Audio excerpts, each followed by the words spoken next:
So let's continue this discussion, how thoughts may not exist as they appear. In fact, they may not exist at all, which suggests that our species is under this massive collective hallucination because thoughts seem to be the thing that gets between us and living to our full potentials and really being happy with our existence. And it seems like our species is the only species that suffers from this. We don't see it happening in other species. And also, it appears that this happened very recently.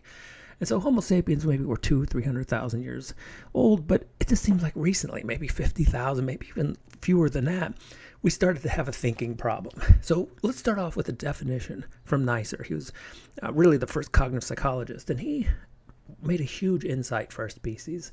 And he defined cognition as any sensory process. So that's how we know the world through our senses. Any sensory process where the information is transformed, reduced, elaborated, stored, recovered, and used. So let's go through that kind of slowly because we're taking input from the world and we're transforming it. So we do not see the world as it is. We're reducing it, we're elaborating it. That's that storytelling part that I talk about so much in my videos. And then we store it as memory. So none of your memories actually happened. They're what you think happened. They're this transformed version of reality that later on you use them, you recover them and use them. And so we can call this cognition, but this covers a lot of ground. It covers beliefs, interpretations, judgments, opinions, and it goes everywhere from, that person is rude all the way up to what we might call political positions. So it covers a wide range, and it even covers emotions. So Antonio Damasio mentioned that animals on this planet were experiencing emotions 600 million years ago. So emotions predate cognition by millions of years. But right now, even many of our emotions are still controlled by cognition and that interpretive machine. And so the emotions that animals experience is probably quite a bit different than what we do. So cognitions may even extend to emotions. And we could take this position that, okay, so our perceptions are not accurate versions of reality. We could even turn it into something like a Donald Hoffman version. And in his book, I forget the title, but it was this, We Don't See Reality as It Is, how reality is hidden from us. And his take is that evolution, survival, really depended on not accurate perceptions, but perceptions that were useful. And so when we look out to the world and we experience it, we're not experiencing as it is, we're experiencing a version that just so happens to be useful to our species. And this may not be across all species, so different species may experience this reality in different ways. So it's sort of a Plato's cave version where we only see the shadows on the wall and they may not reflect reality at all. And so this suggestion that I made in the last video that our thoughts and perceptions, this goes beyond simply saying that our thoughts and perceptions may not be accurate reflections of reality. What I'm suggesting is they may not exist at all. And of course you can experience the language on top of the thought. So if I say, I like my dog, you can certainly be conscious of me saying that, the sound of my voice. But the point of the video was, can you be conscious of the concepts? Can you be conscious of the beliefs? Can you be conscious of the underlying abstractions that make up cognitions? And in this video, I want to give you an example about ownership. So let's follow that, because ownership as a collective hallucination, as a collective abstraction, as a collective cognition, has so much influence on our day-to-day life. And I mean, if you go back to our ancestors, it probably played a very small role. In fact, we probably started with necklaces as ownerships. So that idea that we own something probably started with necklaces. And once we started farming about 12,000 years ago, we probably elevated that idea, that abstraction, to encompass the land. So now we own the land that's being farmed.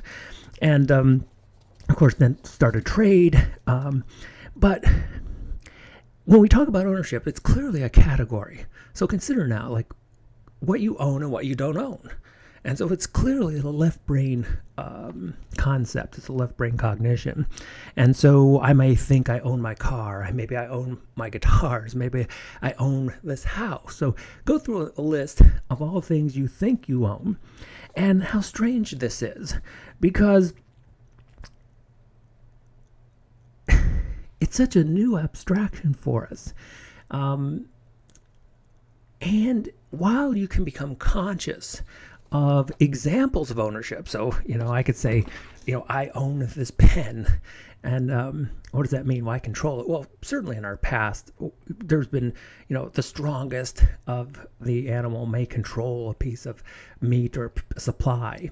But that's not what we mean when we say ownership, because ownership, you could be the weakest, person and physically weak, and you could still own, a skyscraper.